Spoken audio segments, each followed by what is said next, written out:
Le sujet du livre de Stéphane Alix, lorsque j'étais quelqu'un d'autre, j'étais d'emblée emballée.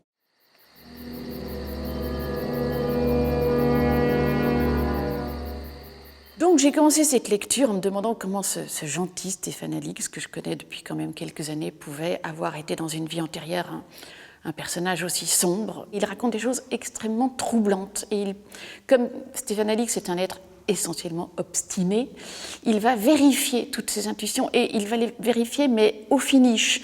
Il part en Allemagne, il trouve la personne dont il se sent la continuation, parce qu'on comprend bien que c'est beaucoup plus compliqué qu'un cas de réincarnation.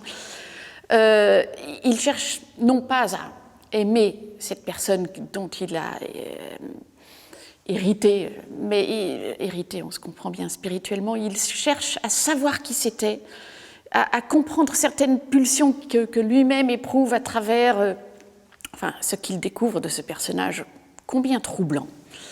C'est passionnant. Il ne s'agit pas d'y croire ou de ne pas y croire, c'est beaucoup plus compliqué que ça.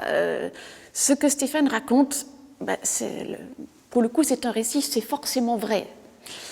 Et c'est drôle, c'est très troublant de voir que croire être ou affirmer être la continuation d'une personne, combien ça peut être drôle quand on va voir les ancêtres, les gens plus exactement les descendants de cette personne.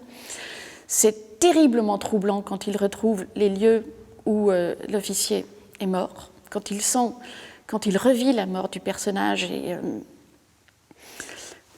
comment douter que quelque chose s'est passé. Voilà, c'est difficile de parler de ce livre parce que aujourd'hui, à une époque où parler d'un livre consiste à dire j'adhère ou j'adhère pas, on comprend bien qu'il n'y a pas moyen de adhérer ou pas adhérer à ce livre. C'est un récit, de réflexion, c'est troublant.